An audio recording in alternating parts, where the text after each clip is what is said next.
At the outset, let me greet and thank past chairman of EIRC, two stalwarts, CA Sonuji, CA Niteshji, two other colleagues, CA Jyotiji and CA Ayushji, all the members from eastern part of India, EIRC, but it is webinar. I'm sure many participants would be there from pan-India basis. Today, the topic is very interesting. Most litigated issues under GST. So we are not going to discuss just one issue. There are many things we are going to discuss today. Within the time frame, I'm starting at 2:25. And I am supposed to close by 4 o'clock, but nevertheless, within 1.5 hours or 2 hours, I have thought of 9 important litigated issues to be discussed today. Bimal sir, time is not a constant. You can take your time. And Nitesh ji, ये आपके लिए है, लेकिन मेरी आगे की diary accordingly planned है.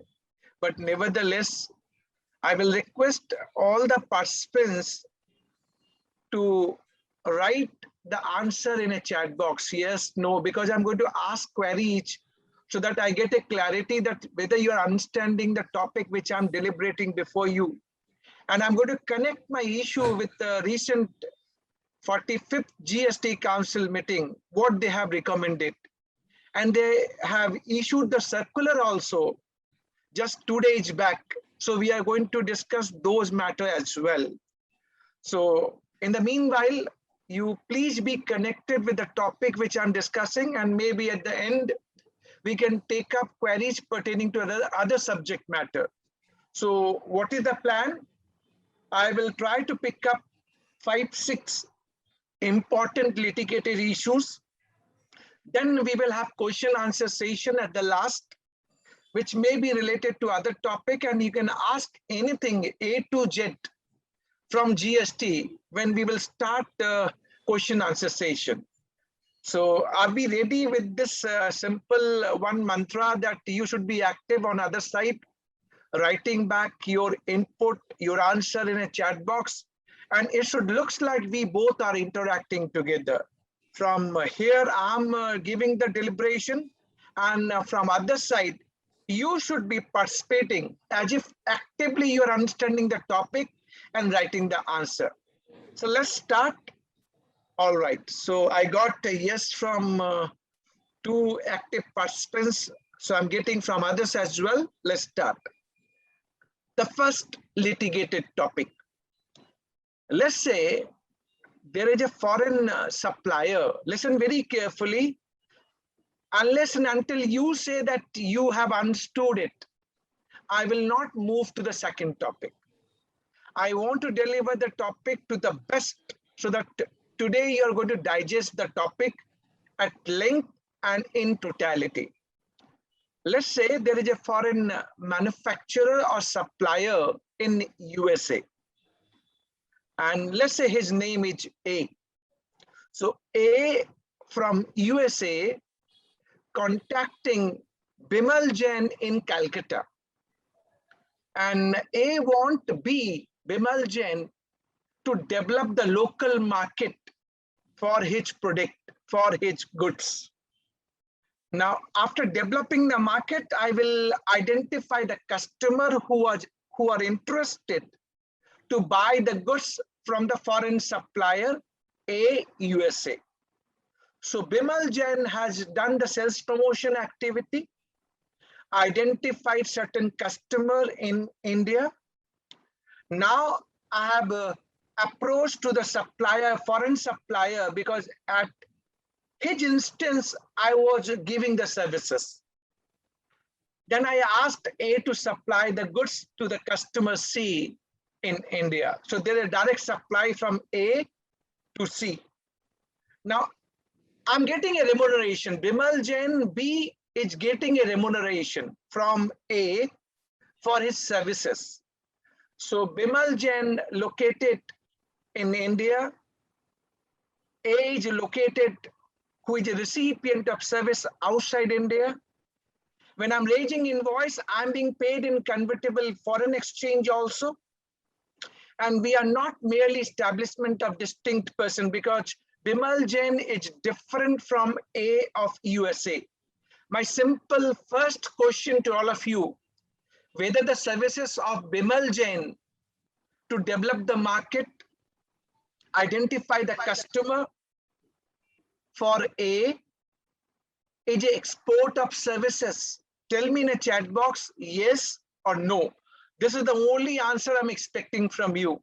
Whether the services of Bimal Jain would be export of services, please tell me in a chat box, yes or no.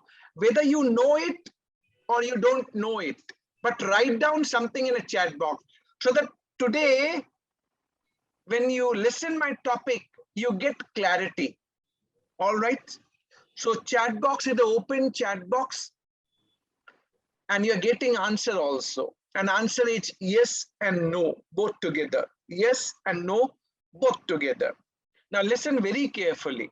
Listen very carefully. Who is Bimal Jain in this case? What is the role of Bimal Jain? And whether the services of Bimal Jain would be export of services, this is the point. If it is not export of services, then 18% GST leviable, and of which no credit would be available to the foreign supplier A, and there is no double tax avoidance agreement. So please listen very, very carefully.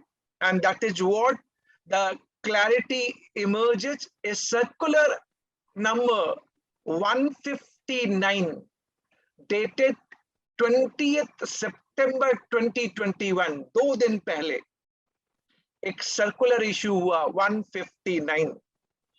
अब circular क्या कहता है, ठीक से सुनिए. There is a concept of intermediary, and I will take you to the legal jurisprudence as well. Intermediary as defined under section 2 subsection 13 of IGST Act. Intermediary means a broker or agent or any other person who facilitate or arrange supply of goods or services or both or securities between two or more person, but excludes when he is supplying the goods or services on his own account. So please try to understand Bimal का role क्या है. बिमल ने A के कहने पे C को identify किया. So Bimal is only facilitating supply of goods or services between A and C. So Bimal Jain termed as intermediary.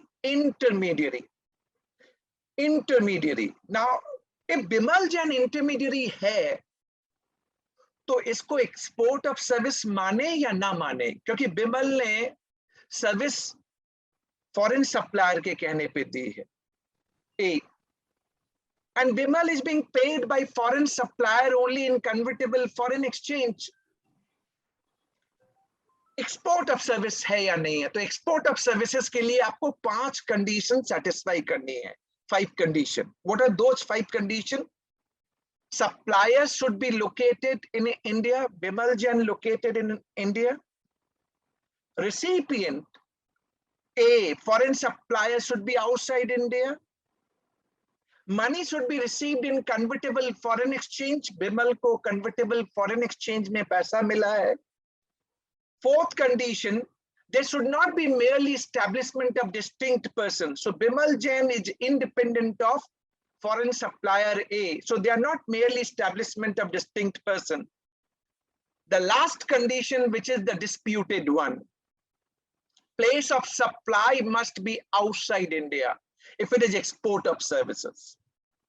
तो मुझे अब बिमल जैन की place of supply identify करनी है. Section 13 subsection 8 of IGST Act. Those who are watching, they may note down these section and provision which I'm highlighting here. That will help you to digest the subject matter in future. As per section 13, subsection 8 of IGST Act, place of supply for intermediary is, location of supplier. So location of supplier Bimal Jain क्या है? India. So यानी जब India है तो इसका मतलब क्या हुआ? Location of supplier Bimal Jain पहले ही इंडिया था, प्लेस ऑफ सप्लाई भी अब इंडिया हो गया, यानी it is not outside India, hence it is not export of services. GST leviable, that is what the first meaning coming out of it. तो पहले मैंने आपको लॉ की प्रोविजन को बताया, लॉ के प्रोविजन को. सर्कुलर ने भी एक एग्जाम्पल दिया है, circular number 159 which I'm referring to, उसमें सेम एग्जाम्पल जो मैंने आपके सामने एक्सप्लेन किया वो डाला है. अब ऐसा केस बताइए जिसमें बिमल जैन इंटरमीडियरी नहीं है, जिसमें बिमल जैन इंटरमीडियरी नहीं है. तो मैं एक दूसरा एग्जाम्पल लेता हूं आपके सामने. सेकंड एग्जाम्पल, मान लीजिए foreign supplier A supplying goods across the world including India. So A of USA supplying goods to different countries across the world, including India. Now this A is getting a customer care query, customer care, pricing of the product, delivery time, warranty guarantee, so many customer query. So customer care queries A is getting. So what A is doing now of USA, asking Bimal Jain to set up customer care services, and from this customer care services provide the services to the different customer pan India and different customer of A, foreign supplier A. Now B has set up BPO center, business process outsourcing center, BPO, customer care in Calcutta. Now from this customer care, I'm giving services, customer care services for foreign supplier A. Now I'm asking second question to all of you, and you answer accordingly. B is now providing customer care services. Whether B is intermediary, Bimal is intermediary, say yes or no in a chat box. Whether B is an intermediary, B is not intermediary. B is now providing services on his own account. B is now providing services on his own account as a main service provider. Main service provider. So you, everyone, you have written the answer in a chat box कि इस case में B intermediary नहीं है. Rightly said. अब B अपनी main service दे रहा है. If B is giving main service, I have to satisfy all 5 conditions under section 2 subsection 6 of IGST Act for export of services, right? अब आप मुझे बताइए, अब ये export of service कहलाएगा because B is going to raise the invoice to A, USA, getting paid in convertible foreign exchange. Whether B is satisfying all 5 conditions for export of services. Tell me in a chat box, is it export of services? Say, and place of supply would be location of recipient, which is again USA. Hence, it is export of services. So, आप सबने बहुत अच्छी तरह से answer दिया. I'm thanking each one of you कि आप सबने एकदम सही आंसर दिया. ये एग्जाम्पल भी सर्कुलर नंबर 159 में डाला हुआ है. अब एक एग्जाम्पल जो इस सर्कुलर में दिया है जिसपे डिस्प्यूट हो सकता है. अब आपको ध्यान से तीसरा एग्जाम्पल सुनना है. You have to listen very carefully. Now, the third example. A of USA supplying goods to a customer C in India. Along with erection, commissioning, installation and AMC contract, annual maintenance contract. यानी A ने C को supply किया, goods मान लीजिए 10 लाख रुपए का था और 2 लाख रुपए उसने लिए erection, commissioning, installation along with AMC for the first year. अब A ने इरेक्शन, कमिश्निंग, इंस्टॉलेशन करनी थी फ्रॉम यूएसए, तो उसने कहा मैं यूएसए से इंडिया कैसे जाऊं, मैं बिमल को कांटेक्ट करता हूं, बिमल इंडिया में है, और उसने बिमल से कहा Bimal you do this activity of erection, commissioning and installation along with AMC. अब बिमल ने erection, commissioning, installation की, AMC contract पूरा fulfilled किया. Then B, Bimal is raising invoice to A, foreign supplier, USA, and getting paid in convertible foreign exchange. तो अब आपसे मैं जो क्वेश्चन पूछूंगा उसके आंसर आप देते जाइएगा. Rapid fire question. Whether B services, Bimal services of erection, commissioning, installation, AMC is an intermediary. पहले बताइए intermediary है क्या? Say yes and no. Intermediary है क्या? Intermediary नहीं है. I'm very much thankful कि आप सब आंसर कर रहे हैं चैट बॉक्स में, और मैं तो कह रहा हूं अगर नहीं भी आता तो भी कीजिए, क्योंकि कई बार जब आप गलत आंसर देते हैं और फिर वो करेक्ट होता है, then it get registered to your mind, right? So B is not intermediary in this case. Second question, and which is very, very important, and you must reply knowing the provision. अब कितने लोगों को मालूम है, मुझे नहीं मालूम.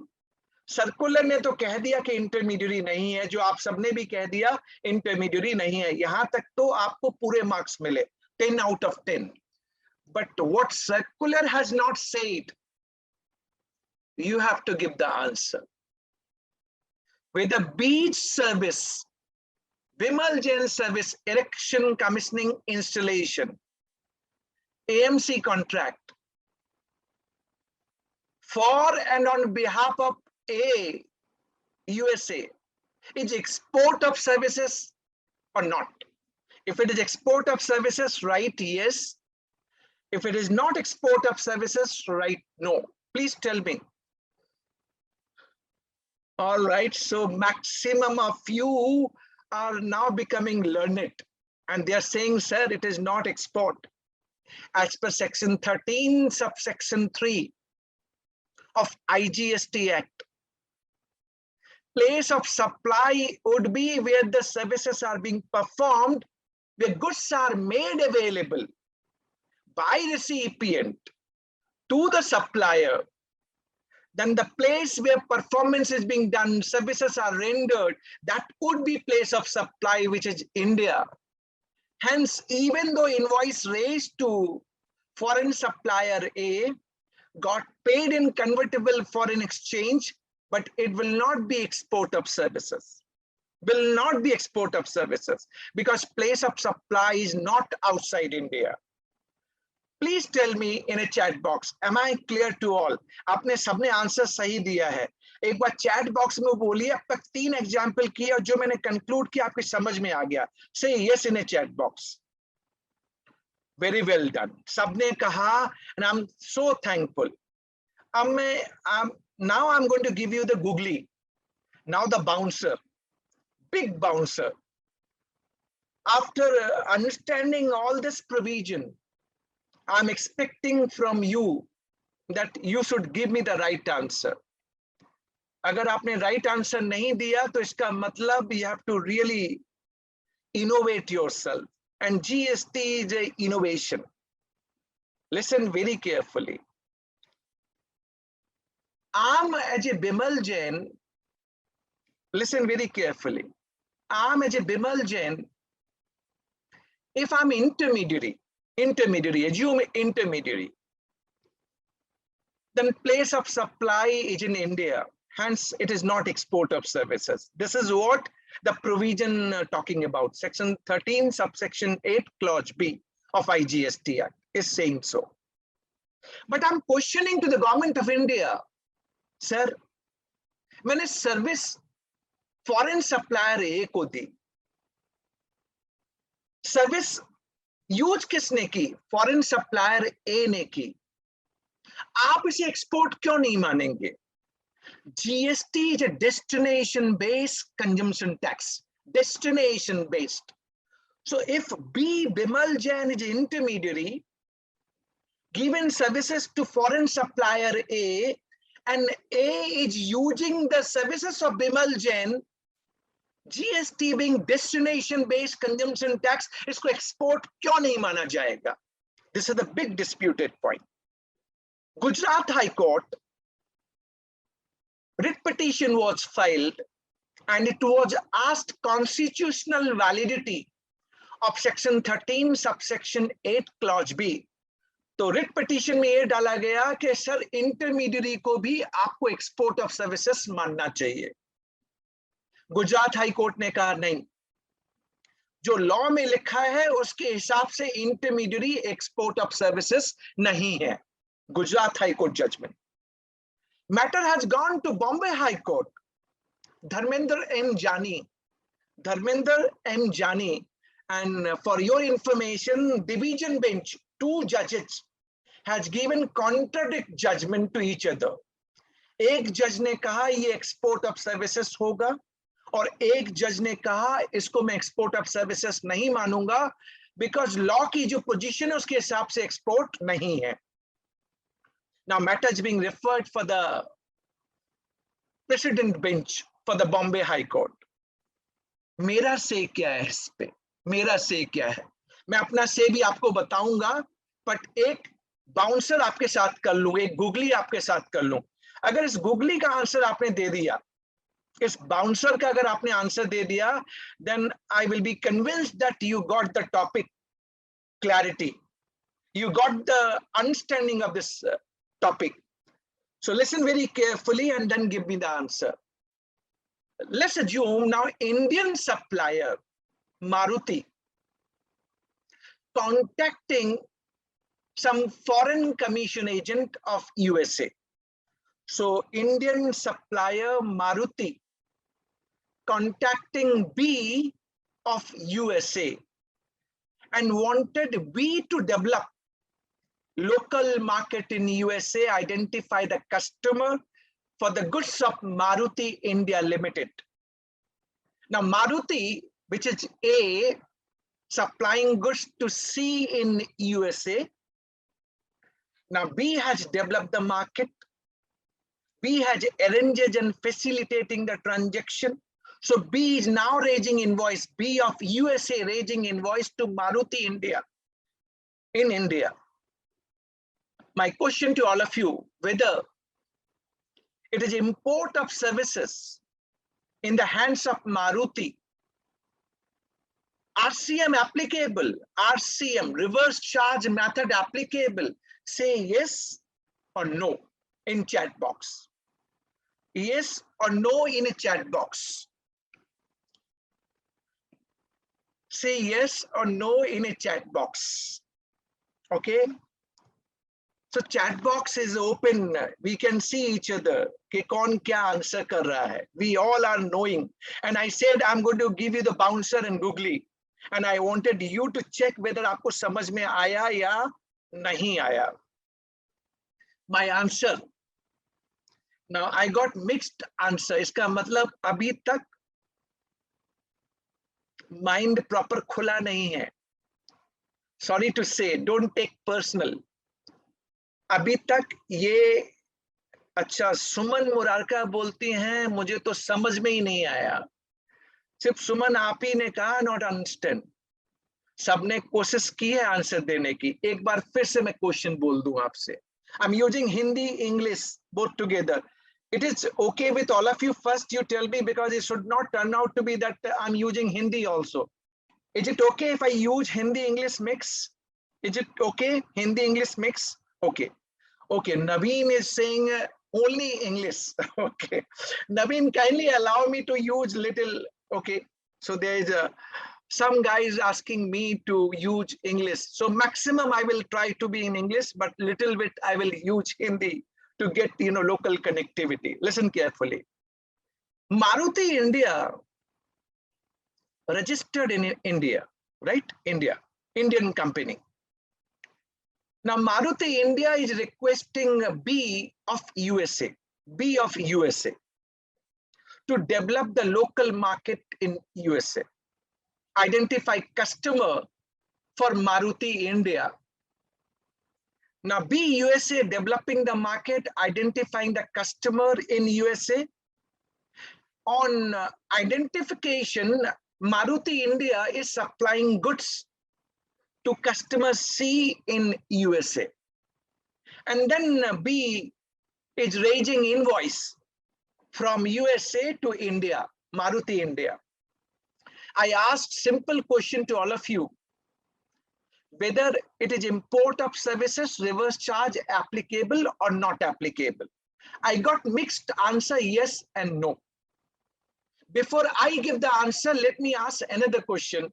You all agree that B of USA is intermediary? First, you tell me in a chat box, do you all agree that B of USA is an intermediary? First say yes in the chat box that B of USA is intermediary. All right.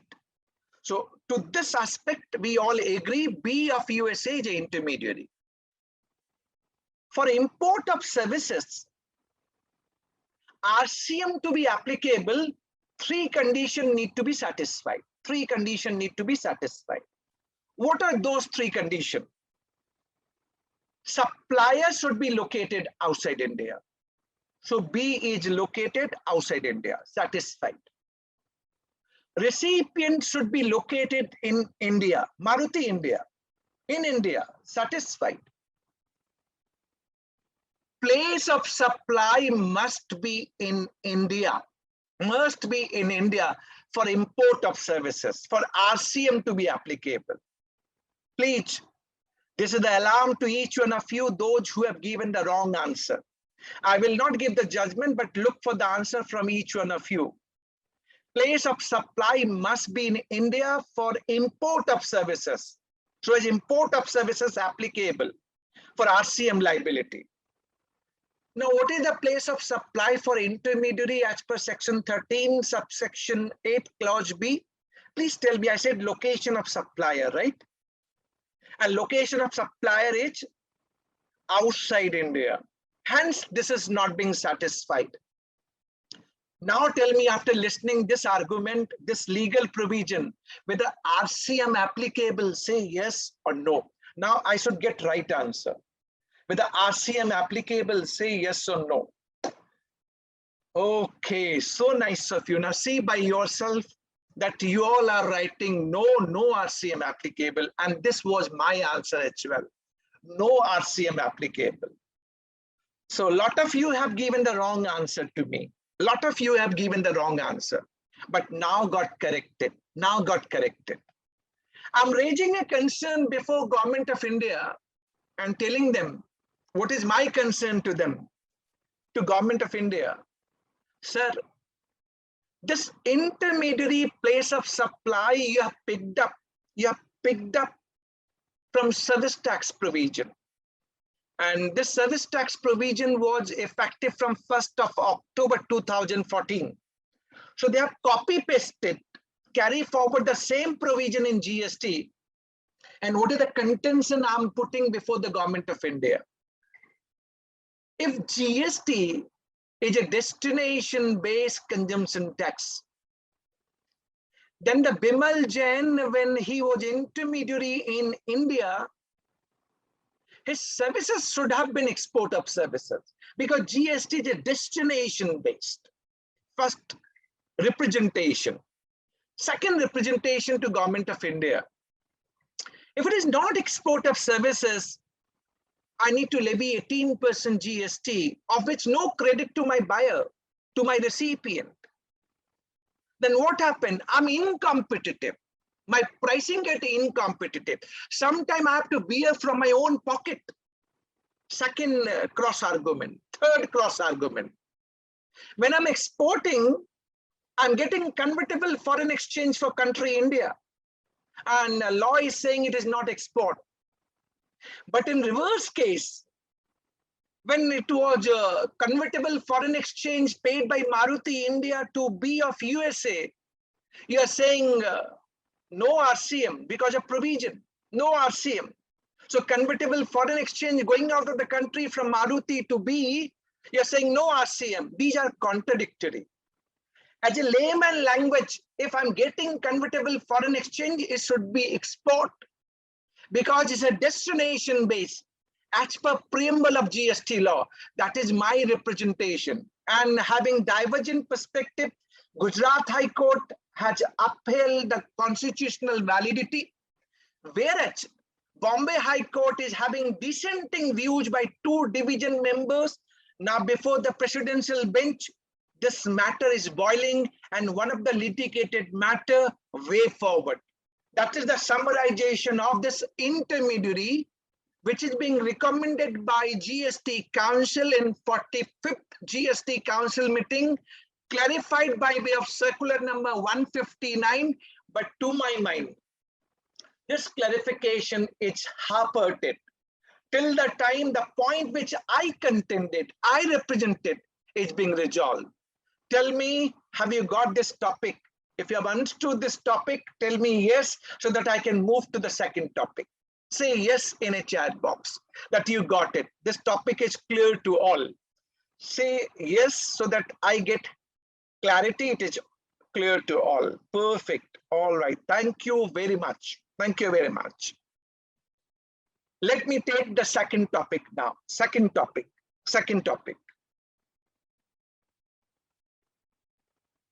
I am a supplier, Bimal Jain, a company registered in India. Bimal Jain is a company registered in India under Companies Act 2013. And this topic which I'm discussing, it is also one of the recommendation by GST Council. And they have clarified by way of circular number 161, dated 20th September 2021, just 2 days before. So listen very carefully and answer accordingly then. Circular number 161, Kartik, the point which I'm saying, circular number is 161. Go back and check. You are wrong.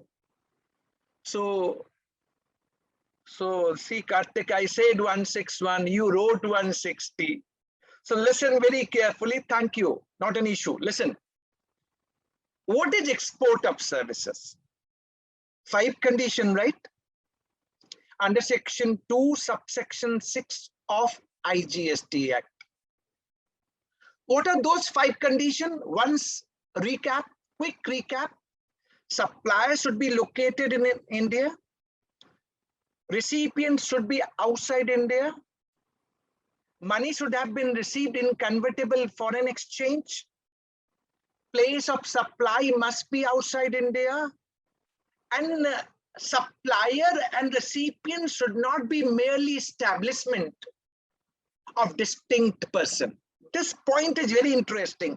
Merely establishment of distinct person.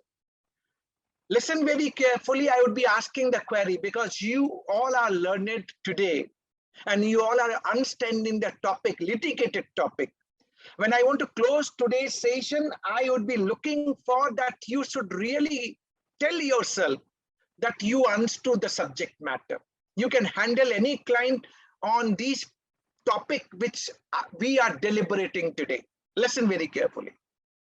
Bimal Jain is a company registered under Companies Act 2013 in Calcutta, in India. Now, Bimal Jain is a holding company, you can say parent company, and he got another company in Singapore, which is a subsidiary company. And subsidiary company is registered under the Singapore law, as per the law of Singapore, that is separately registered in Singapore. So Bimal Jain is a parent holding company registered in India as per Indian law. Subsidiary company in Singapore registered as per the Singapore law. Both are separately registered. My first question to all of you, please answer carefully.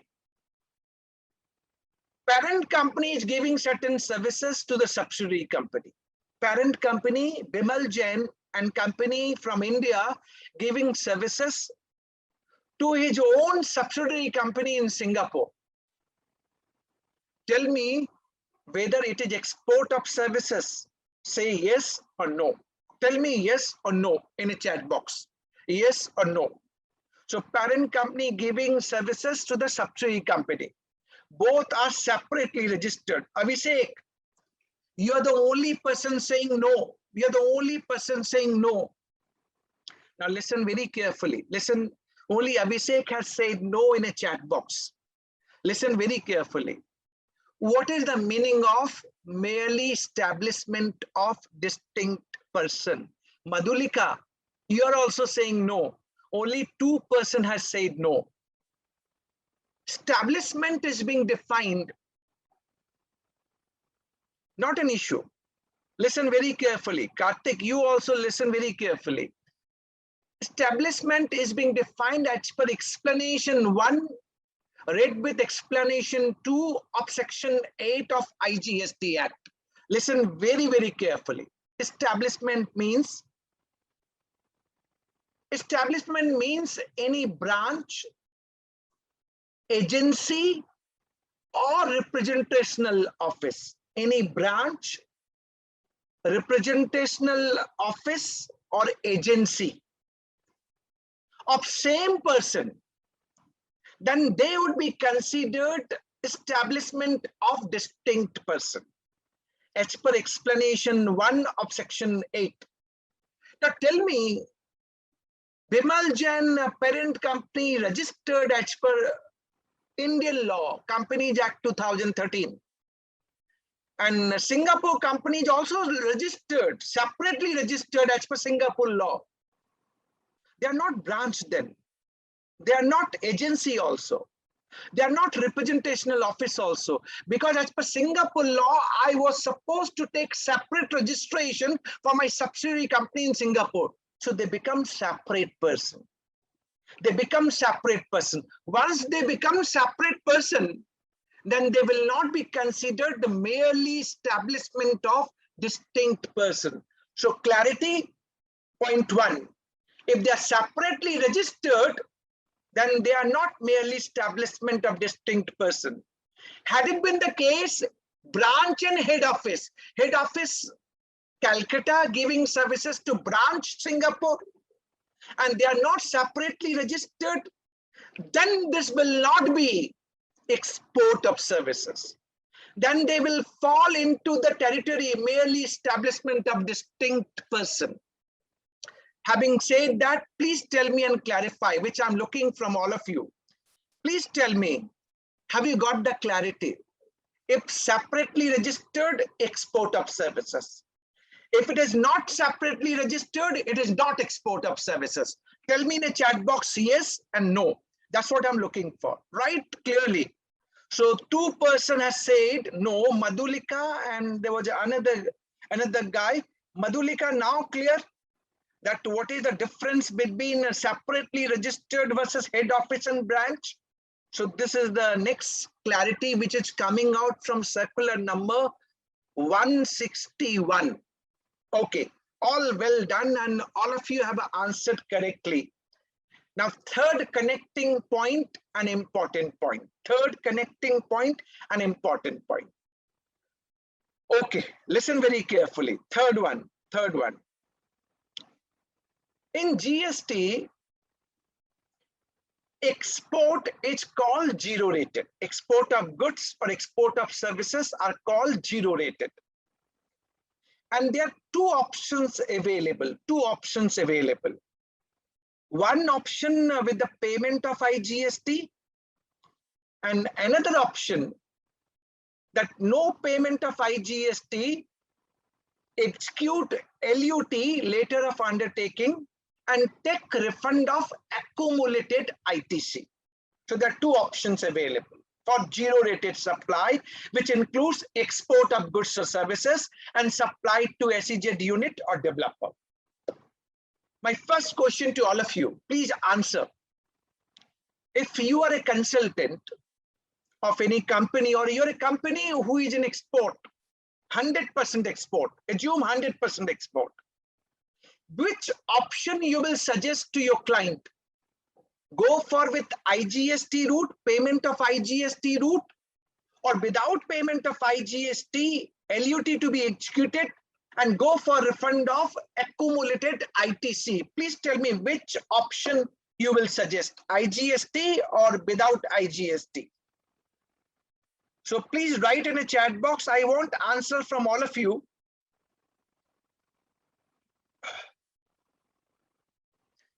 There are some of the participants still saying, Aditya is saying LUT, Karan is saying LUT.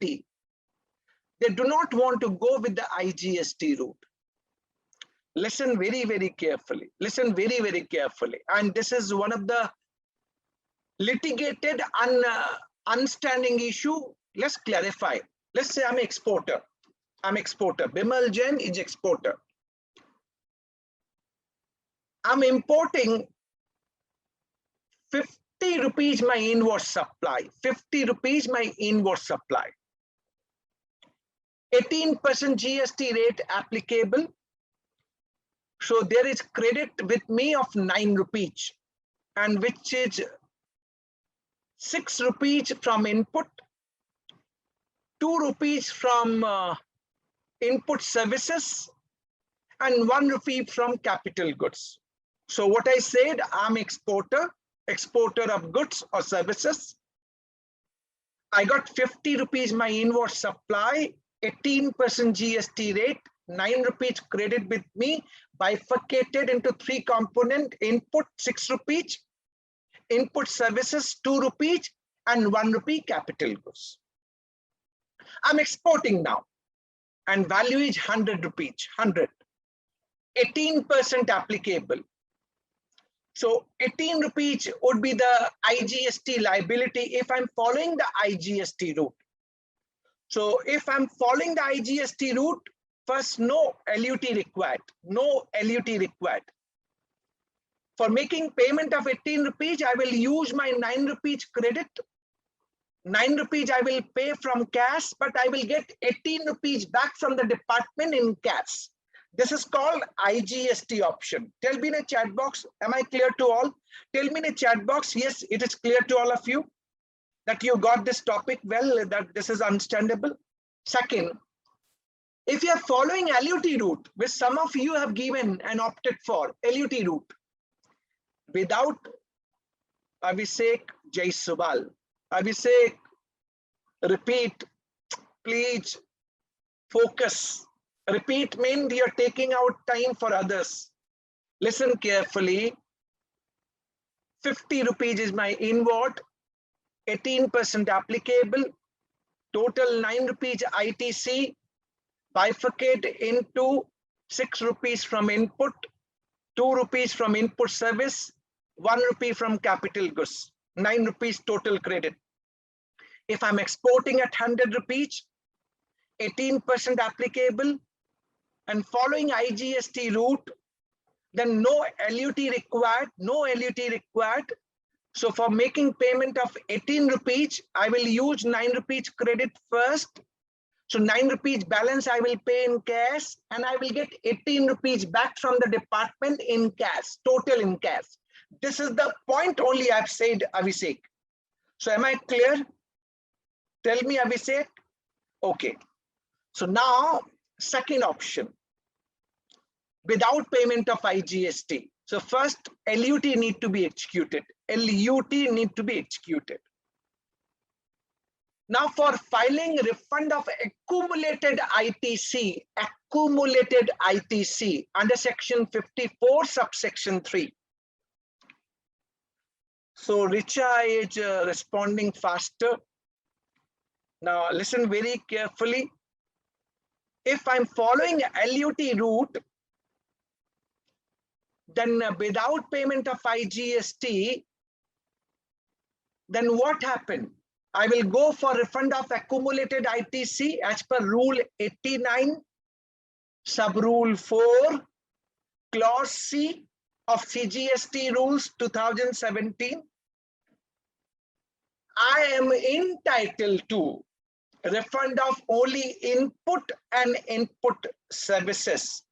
Saurabh Malik, I'm entitled to getting refund of input and input services, but no refund of capital goods. 1 rupee capital goods. So when I'm following this without payment of IGST, there would be no refund of one of capital goods. So that will continue to be accumulated. That's the reason. One of the reasons that we should go for the IGST route. And IGST route is an automatic route. By filing shipping bill on export of goods, you get automatic refund from the department. That is what the automatic procedure. Thereby, conclusion would be, if you're exporter, 100% exporter, for you advisable would be IGST route. Tell me in a chat box, am I clear to all? Am I clear to all? First you tell me, am I clear to all? Okay. Somebody in chat box asked me, sir, depreciation can be charged. It is your business call that whatever GST paid on capital goods, of which no refund permissible, without payment of IGST route, it can be capitalized and you can charge depreciation, no problem. Either or, either you should capitalize and take depreciation, or you should not capitalize and take credit, but that credit continue accumulated. So options is available to you. So somebody has asked me in a chat box, I responded. Please tell me in a chat box. Please tell me in a chat box. Am I clear for these IGST versus without payment of IGST? Say yes at least, so that I can move to next connecting topic. Okay, all right. A lot of you have said yes in a chat box. Now listen very carefully. Listen very carefully. What is the second problem when you follow without payment of IGST? Without payment of IGST. Rule 89, subrule 4, clause C got amended, substituted rather, by notification number 16/2020, dated 23rd March 2020. I do not know how many of you are really well versed with the GST law, but I'm trying to ask this query. Please give me the answer. First of all, listen the part, then I will ask you the query.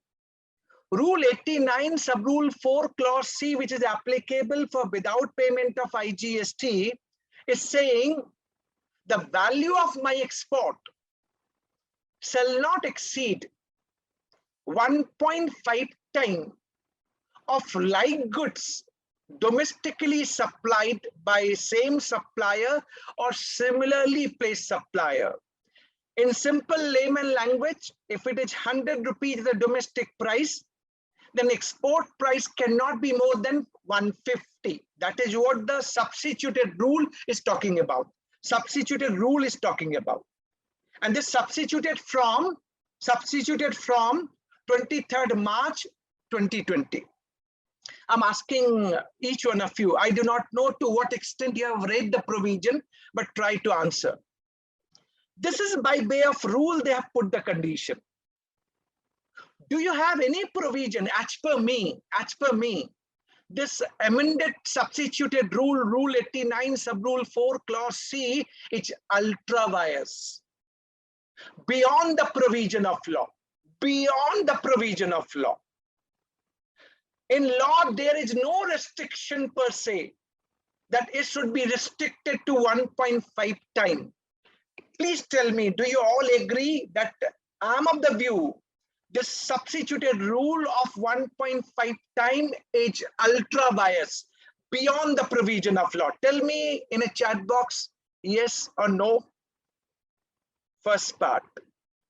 Now, another part which I want to do with all of you, there's no such restriction. Listen, now I'm giving you some legal jurisprudence, how to, debate, articulate, litigate in writ petition in the High Court. You have heard of Article 14 to the Constitution of India, right? What is Article 14? There should be equality. Equality, right? I'm giving one query to you. You please answer, then I will respond back. Can we file a writ petition in the High Court saying that this constituted Rule 89, Sub-Rule 4, Clause C, is creating artificial discrimination, arbitrariness between the same class, hence violative of Article 14 to the Constitution of India? Please tell me, is it possible or not possible? If possible, say yes. If it is not possible, say no. I'm saying that this substituted rule is violative of Article 14 to the Constitution of India. Do you all agree or don't agree? Say yes or no, please.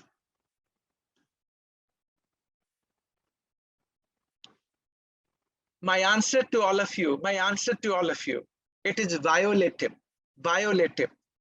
of Article 14. Listen very carefully how to create the pointer and debate and argue. Point number one, I will say to the court, I will say, Lordship, exporter with IGST, exporter without IGST. I will say to the court, my lord, there is no such condition for determining export value when I'm following the IGST route. Versus, if it is without IGST, this rule is putting a condition which is creating discrimination, arbitrariness, hence violative of Article 14. Tell me, do you all agree this is the ground to file a writ in the court violative of Article 14 to the Constitution of India? Tell me, do you all agree with me or not? And that's what the pointer I wanted to draw to your mind. All right, so you got certain understanding of litigation also. Very well done, very well done. Coming to the next component. Next component. GST law is evolving and many provisions they are making which is going contrary. Rule 96B also got inserted. By same notification 16/2020, dated 23rd March 2020.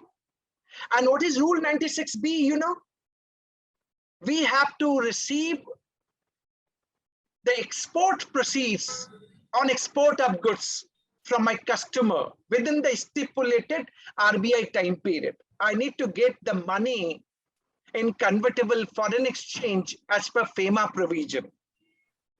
Now, if you go back to the basic definition of export of services and export of goods, there's no condition in export of goods for getting the money in convertible foreign exchange. There's no condition. They have inserted the Rule 96B from 23rd March 2020. Hence, to my mind, it is also again ultra vires when I look at the provision of export of goods. For export of services, there's a provision that I must get money in convertible foreign exchange. But there is no such condition for export of goods. To my mind, Rule 96B is ultra vires. And to substantiate further, Finance Bill 2021, they have amended Section 16 of IGST Act. And they have brought this condition provision of receiving the money in convertible foreign exchange first time, which is yet to be notified. So rule which was there inserted from 23rd March 2020, it's ultra vires. Third litigated point. And the last component of this IGST versus without IGST. Finance Bill 2021 also again talking about IGST option government is going to restrict.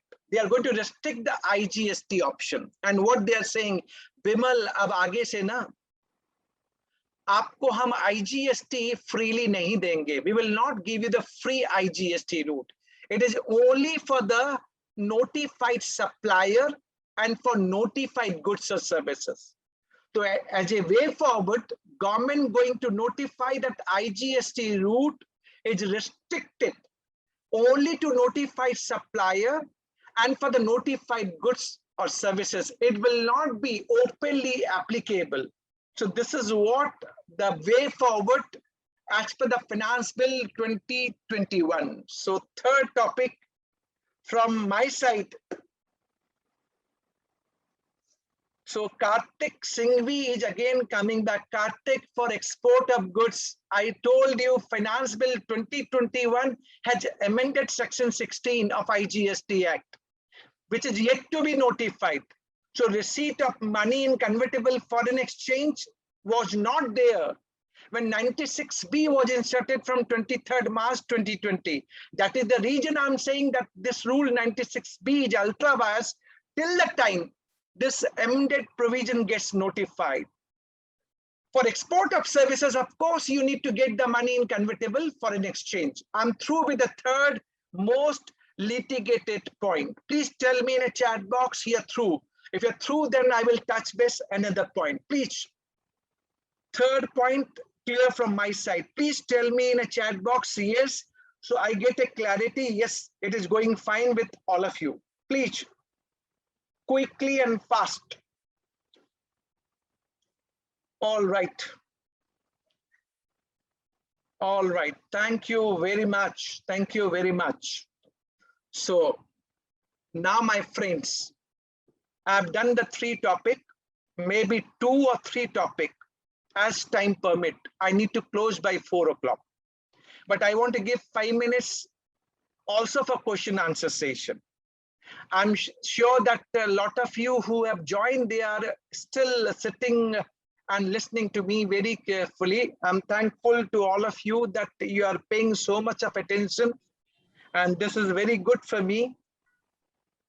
Listen, another part which is very, very important and you must know. Recently, Supreme Court judgment. So another litigated point for inverted duty structure refund.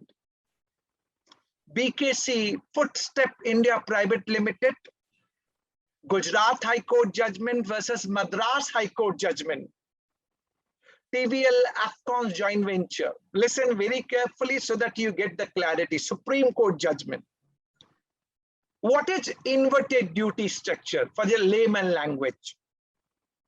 Inverted duty structure means when my rate on input is higher than the rate on my output. For simple understanding, if 18% rate applicable on input and 12% rate applicable on my outward, then there will always be accumulation of credit in my hand to the extent of 6%. And this is called inverted duty structure. This is what the basic meaning. Tell me in a chat box, you got the meaning, basic meaning. First, tell me basic meaning. Tell me in a chat box, you got it. This is the basic understanding. And please write, even for the repetition, I'm asking you know, but still you write so that I get a filler, you're getting my point. So I'm a company. I got input at 18%. My output is 12%, to the extent of 6% is accumulation. This is for the input component. What happened? There may be input services for my company. And let's say I paid input services 18% GST on my inward supply. First of all, there's the accumulation of 6% on account of input versus output. Now there's input service also. Now that also will continue to be accumulated because my outward is only 12%. So question is whether I can get refund of input services along with input. So if you go back to the section 54 subsection 3 Roman 2 of CGST Act, which is permitting refund of inverted duty structure and saying that taxes paid on input, word use input, it's higher than the rate on output other than nil rated or exempted supplies, or being notified that you will not get refund of inverted duty structure. That is what the meaning coming out. That is what the meaning is coming out, right? Listen first carefully so that we get a clarity, and then we will try to answer whatever queries coming out.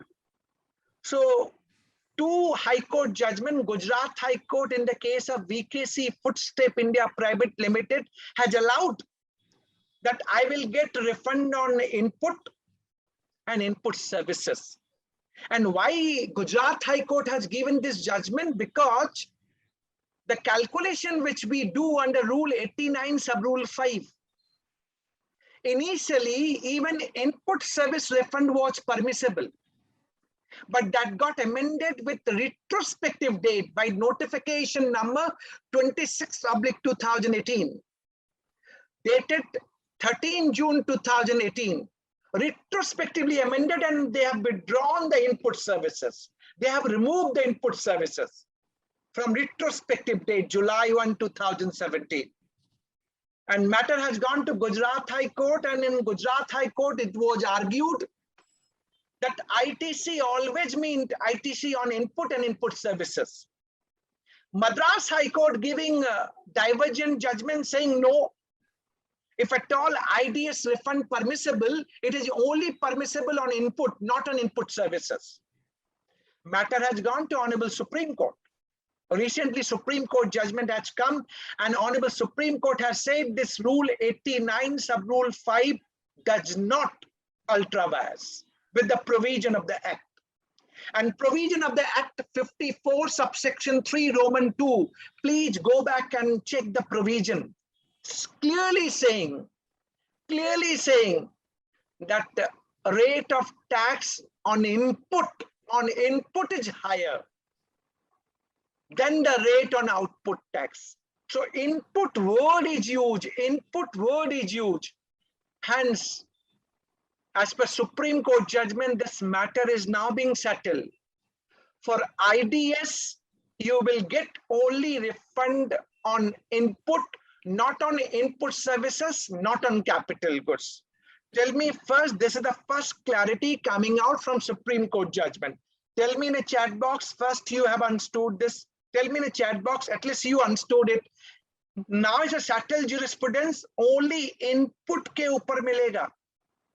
Input service और capital goods पे refund आपको नहीं मिलेगा अगर आप IDS की बात कर रहे हैं.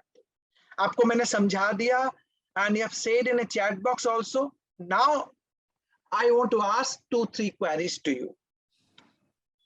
This was a case when input at 18%, output at 12%. There may be, I'm a service sector, I'm a service provider. I'm providing services. So let's say input is coming at 28%, like cement, iron, steel. But my services are chargeable to 18%. 18%. There will be accumulation of credit, right? 28% versus 18%. Service sector. So my question goes to all of you. Whether IDS refund is permissible to service sector, say yes or no in a chat box. Whether IDS refund is permissible for service sector, please tell me. Possible or not possible? A lot of you are saying no, but have clarity, It is permissible barring construction sector, works contract service provider. Service sector can go for IDS refund, no denial on input. Only restriction is it is not available to works contract service provider, those who are undertaking construction. Somebody has asked me in a chat box that I'm providing services to government at the 5% rate, but my input are coming on a higher rate. Am I entitled? I'm not entitled because works contract services are being restricted. You will not be given IDS refund. I do not know who asked that query, but I responded back. Can you say in a chat box that you got your query answers from me? I don't know who asked this query, but I given the answer. So Apurva was there. I given the answer to Apurva. My next question to all of you. Next question to all of you.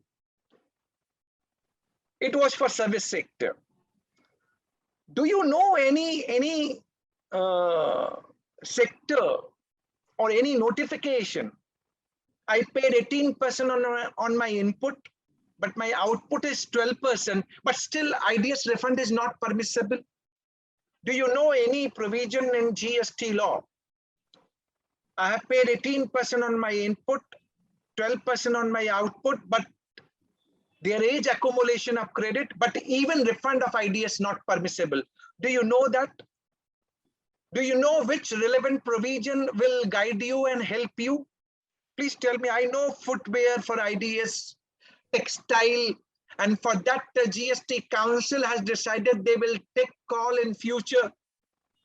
But for the information of you all, notification number 5/2017. Please note down. Notification number 5/2017 talking about specific sector wherein IDS is there, but no refund unless otherwise amended. So what I'm telling you, you must go back and check notification number 5/2017, wherein specific sector are being identified, even though IDS, but you will not get refund of IDS. Am I clear? 5/2017, Richa. 5/2017 said that. Tell me in a chat box, itna tak to samajh mein aa gaya, so that I will connect the last point of IDS. Tell me in a chat box, yes. Yes, just a clarity emerges to all of you. Now the last point, the last pointer. And you must try to answer also. Let's say I'm purchasing at, let's take an example, a real example. And that real example is got published in newspaper also. COVID-19 drugs. You have seen in past also government has reduced GST rate from 18% to 5%. COVID-19 drugs. Just start assuming you are a dealer and distributor. And listen very carefully, very interesting. आपको सुनने भी मजा आएगा and you will love that these topics are so interesting. GST without practical is incomplete.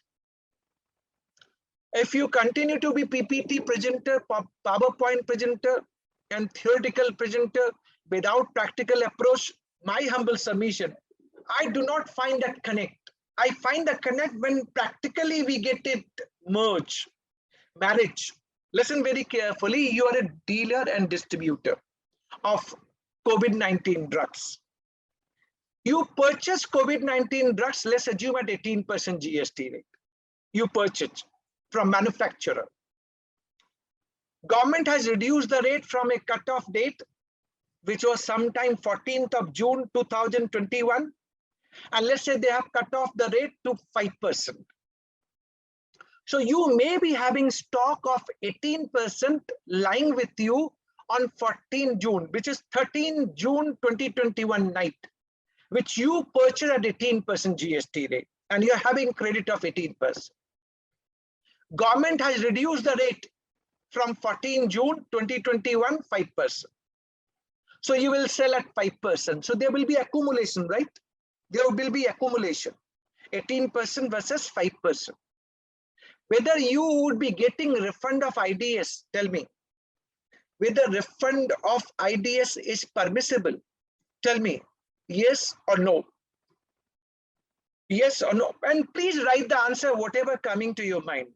Dil khol ke bindas likhne ka. Why to ghabrao?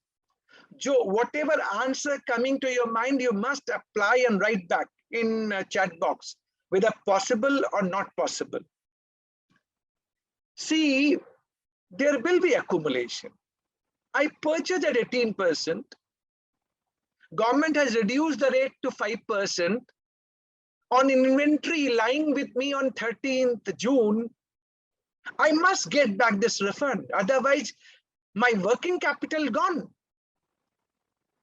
Those who are saying no IDS refund, and those who are saying yes and possible, there's two kind of person. One is optimistic, one is pessimistic. Who are pessimistic? I'm not saying those who are saying no. They're saying no because they're having some doubt in their mind. And there's one circular number 135. And these circular are department mindset. And they are saying, Bimal, if we are trading in same goods, we will not give you refund of IDS. Trading of same goods, we will not give you refund of IDS. Bullshit. I don't agree. IDS only said rate is higher on input versus rate on output. There may be same product. You can't say that input is used for manufacturing, only then IDS refund would be coming. I don't agree with that. The circular which is putting a condition that trading of same goods is subject to repetition. To my mind, there is no bar. And I should be entitled. Otherwise, my working capital gets choked. 18% versus 5%, 13% gets accumulated and no refund. Is it not the violative of Article 19(1)(g, free trade, business and profession? Is it not violative of Article 19(1)(g? My working capital gets choked because of the policy. My working capital should be released by the government, and they can't put a condition that trading of same goods. To that extent, the circular is ultra vires. The circular is saying no refund of IDS for same trading of goods, but I do not agree. And second, I'm saying it is violative of Article 19(1)(g because it is not permitting me free trade, business and profession. And this should have been allowed as an IDS refund. 135 Madhulika, 135 of 2020, go back and check. That is restricting. So I say my answer to all of you. Please tell me, have you got it? Tell me in a chat box, yes, you got it. I would be feeling happy, at least you got my point in crystal clear term. Please tell me in a chat box once again. Okay, so nice. My all audience is so good. They are getting all the pointers. That is very good. Okay, let me take the last topic of the day. Then I will open the house for question answer session. Anything you can ask of GST A to Z from any nook and corners. Feel free to ask whatever you have in your mind. But before I move to the last topic, I started my session when I was having an audience of around 140, 50 odd. As of now, 172, those who are joining from EIRC. It's a Eastern India regional platform where we got 172, and the good part of today's webinar is those who have joined, they are still sticking with it. They are not moving out. They are connected, बैठे हुए हैं, बिमल जी को सुन रहे हैं. Hindi English का कोई लफड़ा नहीं है. There are some participants, they're willing that English, some participants say Hindi, but still they are loving it and enjoying it. I'm sure all of you are getting very good input, positive input on the topic. So Naveen Vaskar is saying we are from South. So Naveen, I have changed, and now mostly I'm giving in English. So I think you are liking it. and there's no bar. And there's no bar that you should also learn a little bit Hindi. Hindi is our mother tongue. That's what. But it's your talents. So first of all, you tell me at least word from me, and I'm thanking to each one of you that you are still connected, though technical topic, but still you're trying your best to get connected and taking all the inputs. Am I right? Okay, take the last topic. So Ankit Khandewal is saying, always nice to hear you, sir. Ankit, thank you very much. And that is what I love. And I always feel like that we are so connected with each other. And we are connected because sometimes you understand my word which is not spoken, because you look at my body language. And you always recognize what I mean to say that. That is the advantage. Come to the last point, then open house session. And last point is very interesting. Somebody has asked me in a chat box. I'm picking up that topic. Let's say you are a company. You all are a company. Let's say Reliance Industries Limited. You have given a contract to me for construction of mall. Construction of mall. You have given a contract to me for construction of mall. I'm your works contract service provider. Construction of mall. Contract value is 100 rupees. 100 rupees. You can say 100 crore or 100 rupees. Now, my first question to all of you, when I'm undertaking works contract services for construction of mall to you, I'm going to charge GST. GST charge to the end customer, to you, to company, Reliance Industries, for this mall. And mall you are going to let out for commercial purpose. Subsequently, tell me whether this credit is available to you or not. To Reliance Industries, credit is available or not available? Yes or no? Tell me in a chat box, yes or no. I'm looking for the answer, and you must write the answer, whether credit would be available or not. So I'm still not, okay. So now I'm getting answers. As per 17 subsection 5 clause C, credit is not available on construction of immovable property except plant and machinery. Or it is inward supply for the same works contract services. So let's take this example further. I got a contract of 100 crore. I charge GST to my end customer. As per law, this credit is not available to you. To my customer, credit is not available. This credit is not available. Meenakshi, do government as a recipient entitled to ITC? Meenakshi, no government, no non-government.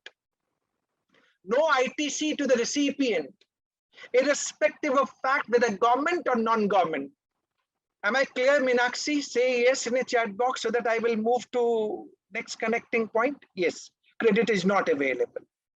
Next, let's say I subcontract this work to subcontractor, 50 crore rupees.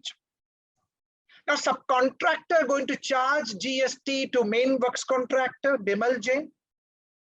And Bimal Jain going to charge to the end customer. So you have already given the answer. When Bimal Jain charging GST to the end customer, credit is not available to the end customer.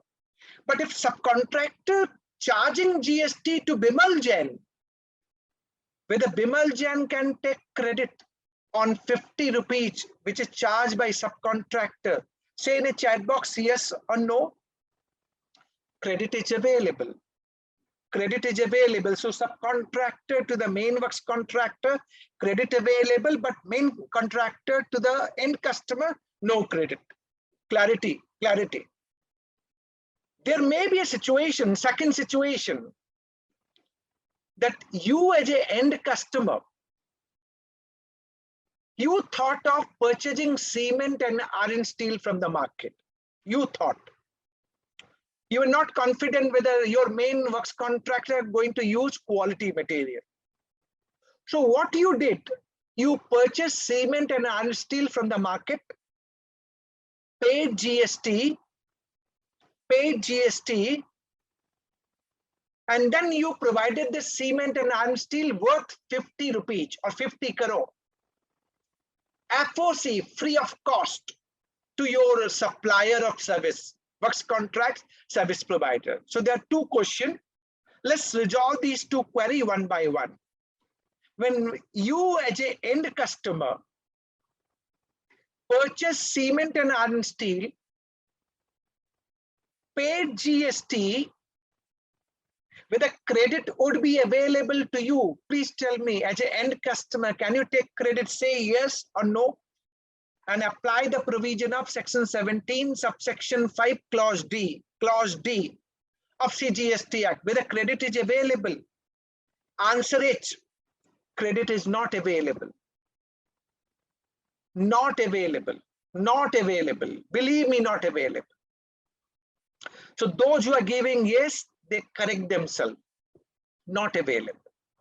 Now coming this question to me, if I purchase the goods, cement and iron steel, being main works contractor, and then using for the execution of works contract for 100 crore, am I entitled for availing credit of GST paid on cement and iron steel? Tell me yes or no.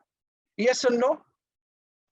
Yes, credit is available to me. So please, दौलत जी आपने ना कहा, please correct. मुझे मिल जाएगा, मुझे बिल्कुल credit मिल जाएगा. And customer अगर परचेज करेगा तो 17 सबसेक्शन 5 क्लॉज डी आपको नहीं मिलेगा. Having said one technical query, and this is the big query for all of us together, and you have to apply your mind, and this is bouncer and this is googly.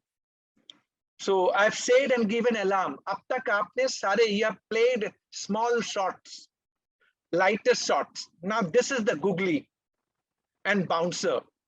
I will see who is giving me the right answer in a chat box. I will see the name of that participants who is giving me the right answer. Listen, this googly and bouncer. You as an end customer purchase cement and iron steel of 50 crore, paid GST, of which no credit was available to you as an end customer. I've said that.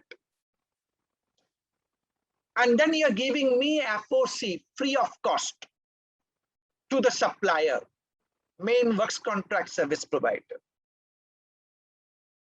So Bimal Jain has taken a contract of 100 crore, which was including cement and iron steel.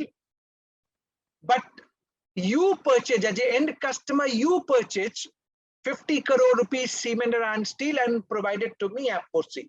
So I am supposed to get only 50 crore, though the contract was 100 crore rupees.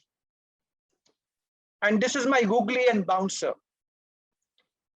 I am supposed to get only 50 crore from you, but for chargeability of GST, what would be the valuation in my hand, works contract service provider hand? What would be the valuation for the chargeability of GST? Is it 50 which I'm supposed to get, or is it 100? Which would be including FOC material and services? Please tell me. It is 100 or 50, and I told you it is a googly and bouncer. Let me see who is giving the right answer. I'm seeing the chat box. I'm keeping mum for a few seconds. I want to see the answer, but you should be honest to write back, even though you know or you do not know. Okay. Regions also, na? With regions also, or only 50, 100 will do. Only 50, 100 बोल दीजिए, इतना ही बोल दीजिए.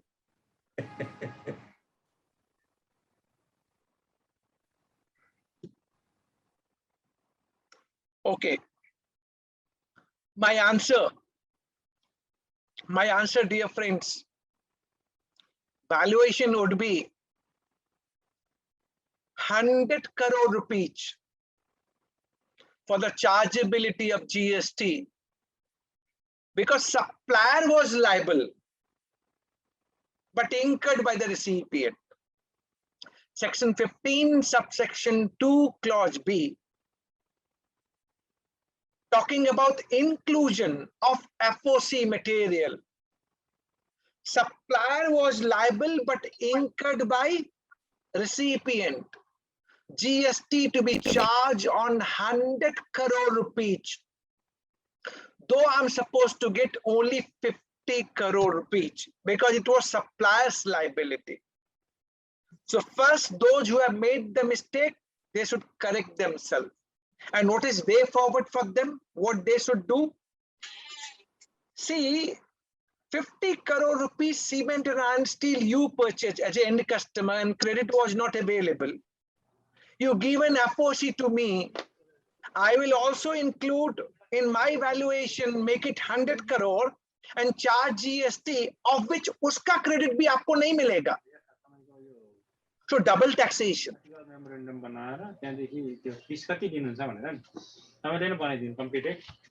ज्योति जी आप अपनी आवाज mute कीजिए.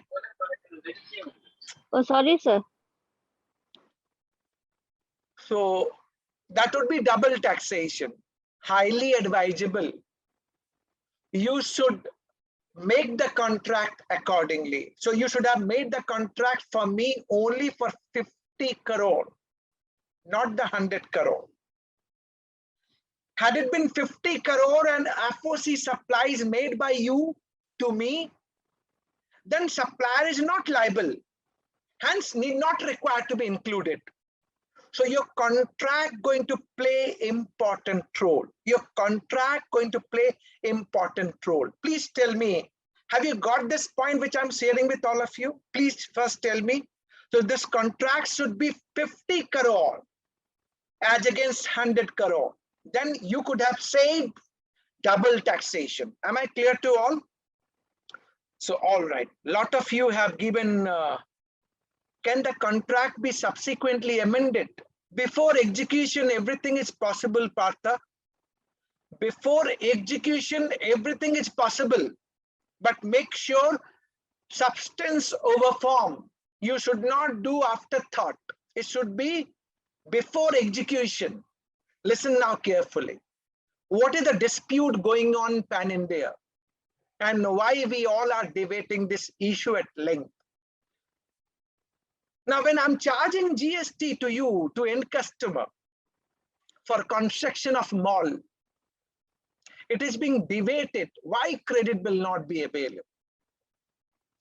Mall is going to be used for commercial letting out purpose. GST is going to be charged on commercial letting out. Why credit will not be available? I said because of section 17, subsection 5, clause C and clause D is creating the problem. It's creating the problem. Now, in this given situation, this dispute has gone to Odisha High Court in Safari retreats. Safari retreats in the favor of taxpayer. And in that judgment, credit is being allowed to the end customer who is getting mall constructed. And he's going to use the mall for subsequently letting out commercial purpose. And the argument which was done before the Honorable Odisha High Court, यही कहा उन्होंने sir, अगर मैं mall नहीं बनाऊंगा तो subsequently let out कैसे करूंगा कमर्शियल पर्पस, और मेरे आउटवर्ड पे जीएसटी लगना है. Why you will not give me the credit on my inward supply? This is the point of dispute. And second point which was argued in the court, that object clause of GST law talks about seamless flow of credit. There will not be cascading. This was debated that this provision of section 17, subsection 5, clause C and clause D is not as per the object clause of GST Constitution Amendment Act. Contrary. So whenever as an end customer you're getting mall constructed, factory constructed, आप chartered accountant example ले लीजिए, आपने अपनी office construction करवाया मेरे से और मैंने आपको चार्ज किया, मैंने आपको चार्ज किया, GST चार्ज किया, construction of your office, and you're going to use the office for your chartered accountant services. आपको credit मिलेगा? Tell me in a chat box whether you will get the credit. As per law, credit is available or not available? नहीं मिलेगा. As per law, credit is not available, but you can always debate and litigate. Sir, बिना office के मैं service दूंगा कैसे? I need to have office. Then only I can provide the services. So this is the litigated one. Odisha High Court judgment in favor of a taxpayer. SLP has got filed against this judgment. This judgment is being stayed by His Honorable Supreme Court. Matter is sub judice before Honorable the Supreme Court. Nothing is being decided as on date. अब करें क्या? क्या करना चाहिए? Now the last $1 million bouncer and googly, last one. And that will summarize my presentation today. My advice to all of you would be, yes, I know construction ke upar availing credit is the disputed one. For availing credit on construction of immovable property is the disputed one. Now listen here. When it is disputed one, I'm asking to all of you. You know that this is disputed one. If option given to you, option one, you avail the credit, but not utilize the same till the time matter is being decided by Honorable Supreme Court, option one. Second option, why to avail credit? It is not available to me. If I take credit which is wrongly availed credit, then when I'm reversing the credit, if Supreme Court decide against me, department will demand interest and penalty as per 73 and 74. So what would be your take, option one or option two? Option one or option two? Please tell me in the chat box, option one or option two? Which is better option? One or two? Just write whatever coming to your mind. I'm not saying that you should be right or wrong, but you should apply your mind and write the answer. To maximum of you are saying option one is most appropriate. And even I'm of the view, option one is the appropriate one. My advice to you would be, you should avail the credit. Why you should avail the credit? So that time limit provision of section 16 subsection 4 of CGST Act. And what is the time limit under section 16 subsection 4? Earliest of the two. Due date for furnishing GSTR 3B under section 39 of September, which is 20th October, following the end of financial year. So 2021 की अगर आप बात कर रहे हैं, तो date would be 20th October 2021 or date of furnishing annual return, whichever is earlier. If you avail the credit, then you are satisfying the condition of time limit as per section 16 subsection 4.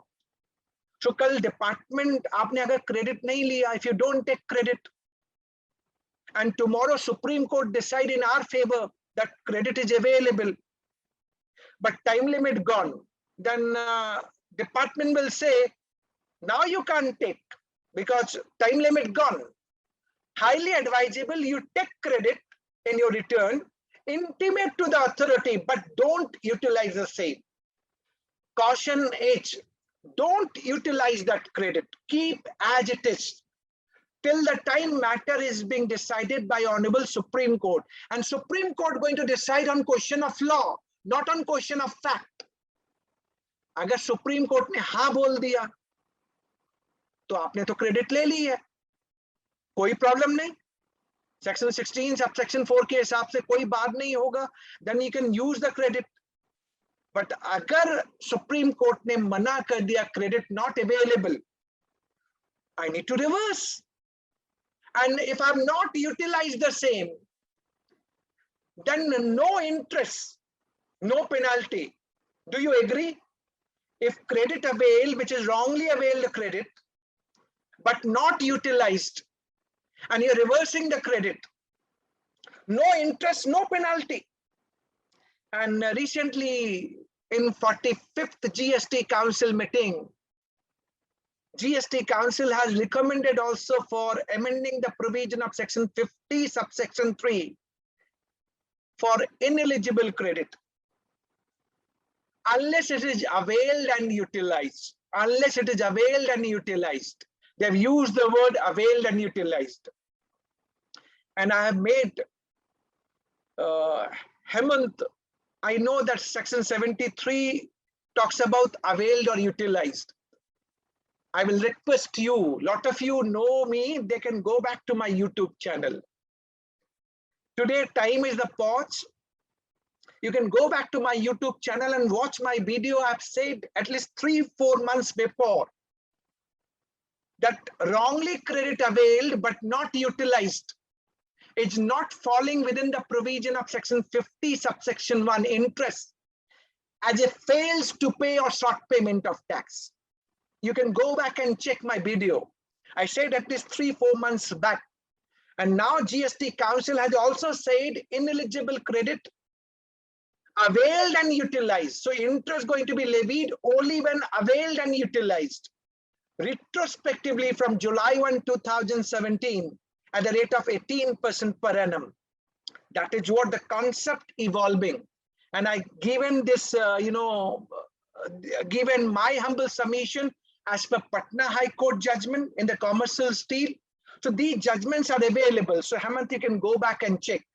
But otherwise, those who are watching me and connected with me, they will agree with me. This view I've shared long time back.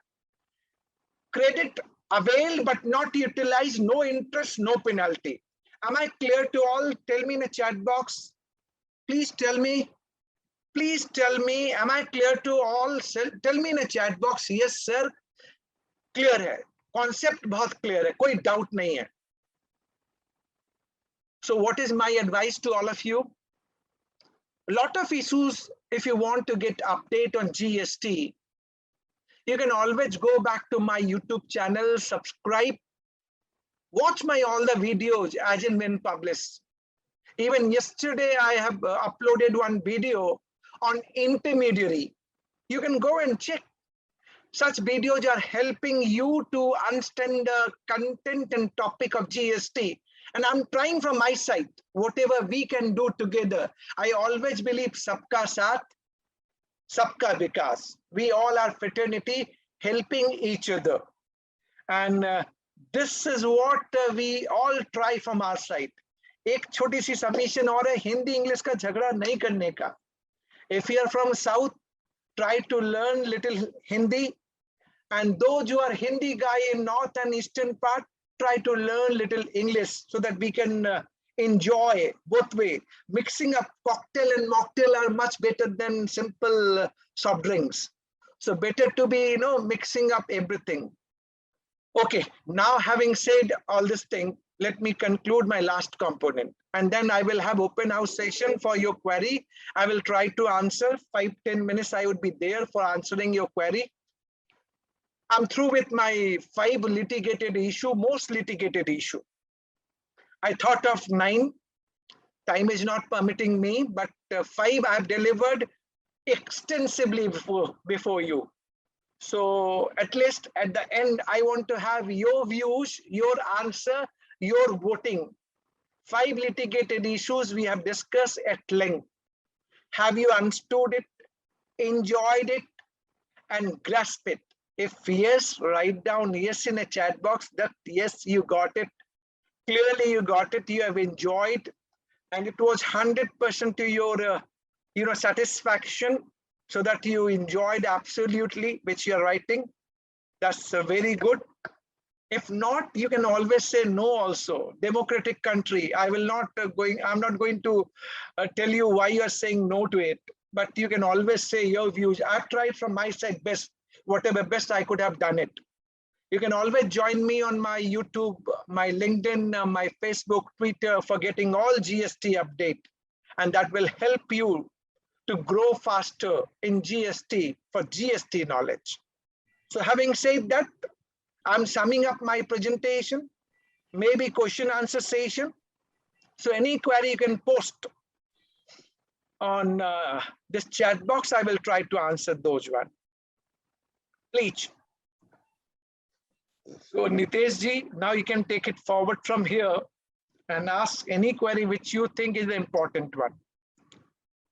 I think the 100% members are saying that they have understood everything, whatever you have said. So that is one. When I hand over, it was around 160 plus participants, and now also the same 160 plus participants. This shows not a single member has left the seminar. That is the reason for biggest success of your seminar, sir. We have so many queries in the chat box. Whatever you think deem fit, I think you can deal one by one. That will be better. Okay, let me take from Prashant. Thanks a lot for such an enlightening lecture. We need a repetition of such knowledge lectures on GST to become perfect on subject. Thank you, Prashant. We'll try our best, whatever best possible. Let me go up. Whether GST applicable on sale of brand registered in India, but owner of brand and potential purchaser are outside India. This is subjective point, Bisal. When this brand is registered in India, then definitely it is going to have some litigation, litigative.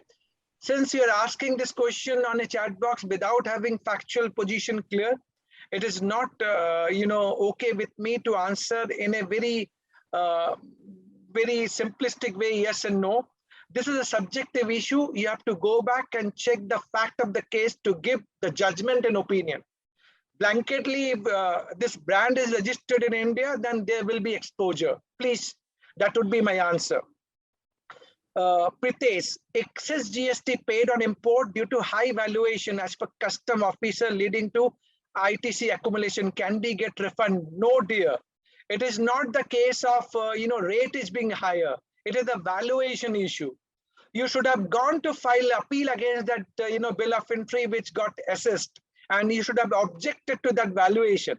It is not the case of inverted duty structure. Inverted duty structures talks about on rate. Pritesh, am I clear? So answer to Pritesh. Now Richa is asking, Richa, once again, same your copy paste query which you started in the beginning, but nevertheless, I know you are following me at a different platform. Keep poking me with the queries. Your query is someone is issued under section 70 for scrutiny of return, GSTR 2A and GSTR 3B mismatch. Is it valid? If not, do we need to attend PH? See, someone can be issued, Richa, that cannot be objected. Now, someone can be issued even for getting clarity. They could have issued notice under section 61 for discrepancy in return also. So maybe you can say that someone need not required, but notice could have been issued under section 61, discrepancy of returns. So my advice to you would be that don't litigate. Kindly submit the reply and come out of it. Why to litigate the matter if you do not want to litigate the scenario? Richa, for you. So next guy is asking me, Karthik Singh said, in case of latest press release, exemption provided to overloading charges in case of toll charges, as it is linked to toll charges and not related to liquidated damage. Whether the liquidated charges taxability will be at 18% or will take color of principal supply and taxable at the rate of goods or services. So if it is pertaining to toll charges, which you are referring to, Karthik, and which is going to be exempted, then it is overall on principal basis, toll charges, it is getting exempted. Now, why this question coming out, liquidated charges, I do not understand. So liquidated charges, my view is very different. It may be part of Schedule 2 for determining classification, but that is not chargeable because these liquidated charges are being paid as a condition to the contract, not as a provision of services. For me, liquidated charges is not chargeable to GST. That would be my answer to you. Karthik. Vishal, whether GST is applicable, I given the answer to that. Someone is being issued, Richa, given the answer to you.